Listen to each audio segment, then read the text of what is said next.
Greetings, programs. Well, earlier this evening I just saw Tron Ares, the third film in what is now a trilogy, and I definitely enjoyed myself with it. I mean, the film is directed by Joachim Ronning, who has made a number of works for her the same studio and stars a cast which includes the likes of Jared Leto, Jeff Bridges, Greta Lee, and Evan Peters, among a host of others. So, let's begin. The film takes place some time after the events of Tron Legacy. I'm not getting too much detail in how they reflect the passage of time in universe as opposed to out of universe, but I know that some cast members were unavailable. I know for certain that Cillian Murphy was filming other movies, and that's why they didn't bring back him as Dillinger Jr.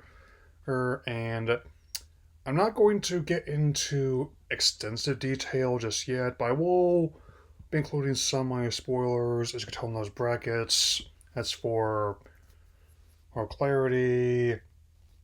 I mean, where, like I expected, they did write out Eric Dillinger Sr. as being dead after the passing of Warner in 2022, which actually ends up being a relatively major plot point. I mean, I won't say but I will say that they knew who head of the company, which split off from MCOM, and wants their dominant position in the market.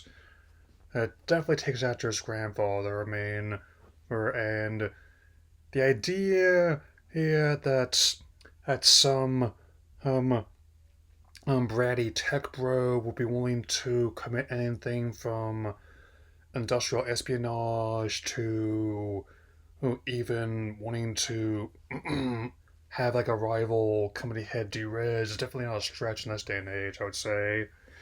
A and of course the film is indeed visually stunning, and they did really make the whole idea of trying to bring the grand our world work a lot. I mean, you're definitely going to be getting your money's worth if you see this movie in 3D or IMAX. Like even in 2D, it looks great. Especially like the way that they found a way to make a callback to who the, the original film from the 80s is.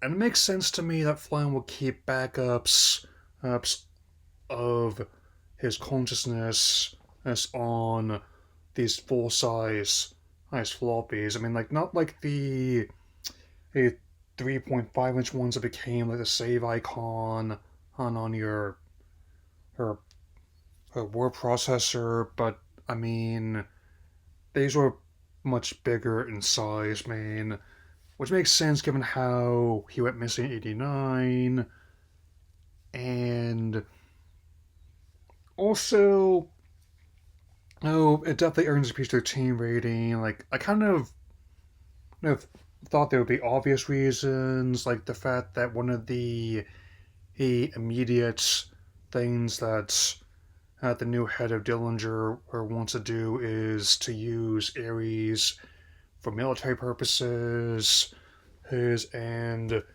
even other ones as part of the same program. There's one called Athena, which also keeps that theme naming, which you got me as someone who really likes Greek mythology. He he and even again the whole light cycle sequence on the real world streets. It's mean I don't know. I had to look up where they filmed the real world scenes this time around, and I know that the original one shot things in L.A. The second one had its ones in Toronto. Oh, and But it's definitely quite the wild ride. And I also have been listening to the Nine Inch Nails soundtrack extensively, and not just the singles holes that they recorded for this movie. Being much like how Daft Punk did in the last one, if any band known for technological sound will also create elements of like the classic artifacts inspired them, had to back this movie, I'm glad it was them. Like heck, even Reznor and Ross actually co-produced the movie. We so and they're hinting at possibility of more coming in the denouement. I don't know how if they're going to be taking as long this time.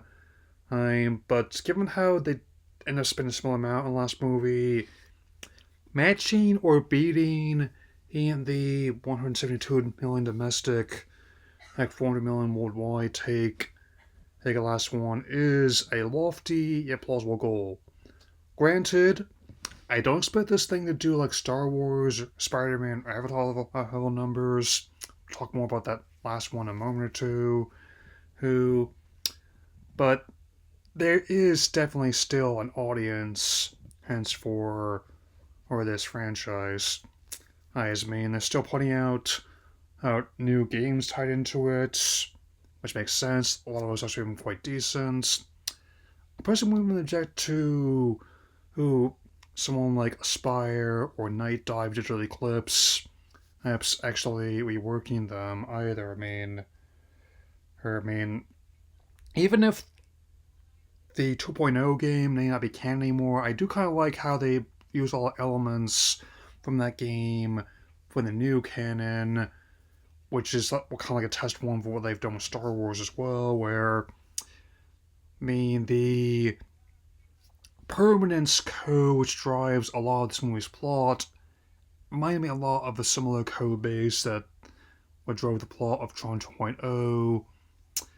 And yes, I played that. I also rather enjoy the killer app version, especially the Game Boy Advance one, which contains both Tron and Discs of Tron arcade games in their entirety from the jump. Yeah, that was always a nice bonus. I never did get that copy back from one of my classmates, so maybe I could track it down on again someday. Who knows? So, even as a long-time fan of the franchise, Tron Ares still manages to be like a solid way to end the trilogy, and in my honest opinion, in and set up a nice little design document for what's potentially next. And since and in many ways, Tron Legacy actually he codified actually he managed to lay down a lot of ideas that still been used for similar Legacy sequels now, and this movie actually not only alluded to a lot of what that one did, but also built upon them in unique ways. He's and definitely he it's not going to be the only example of how the encroachment of AI more and more aspects of life is going to be inspiring more and more stories, much as it did in years past. My final rating is every bit as human as you need. 3.5 stars out of 4, 4.5 stars out of 5. And now, on to some coming attractions. Alright, November 7th, Predator Badlands. I do not know if this supposed rumor of the PG-13 is true. Not with the Red Band trailer suggesting being otherwise, and also with most of the other previews I've seen suggesting that's not quite rated yet. To mean, since the last movie from the same director and writer was rated R, I'm going to say that this one will likely be as well. Hell, I still think it's got more going for it than what we talked about next, with between, again, the writer and director of The Excellent Prey returning, and Elle Fanning as an android, teasing potential alien connections, and while a lot of the bigger beasties of the hunt may be CGI, the Yauta, including the one we're going to be following, ain't going to be doing practical effects. Acts like all these ugly monkey fighters should be. Mm. On the other extreme, we have the Running Man remake the following week on November 14th, and I have a hard time buying the idea of this being a quote unquote more favorable adaptation when this one actually is potentially going for PG 13, meaning you would not be able to do a hint of what the book's suggesting. And I don't buy the callbacks to the original film either. That didn't really work out so well when they tried that with Total Recall in the last decade. And I'll probably do something similar to gloss over the remake and look at the original one instead. I mean, somehow, an extra doing something inappropriate what appears to be a super soaker is not doing it for me. He, and maybe it's just me, but I think that kind of motion was funnier when Peacemaker did it. Just a thought. Okay, also, gave me my belated thoughts on the second, but has the final preview of Wicked for Good, which picks up where the first half left off, and on top of including more songs from the play, there's also someone's going to be unique to the movie. I guess I will know when I hear them. And also like how it's going to be mixing elements from the original Wizard of Oz book and film. And while some people are excited to see the return of Nick and Judy in November, I am all waiting to see the conclusion of the story for Glinda and Elphaba, the latter as they become like the Good Witch and the Wicked Witch respectively, and to see how their friendship officially ends. I mean, Glinda was Elphaba's only real friend, and while Glinda had so many, Elphaba was the only one that really mattered. Mm-hmm. Last but not least, Avatar Fire and Ash is coming December 19th, so just in time for the winter solstice and by proxy Christmas.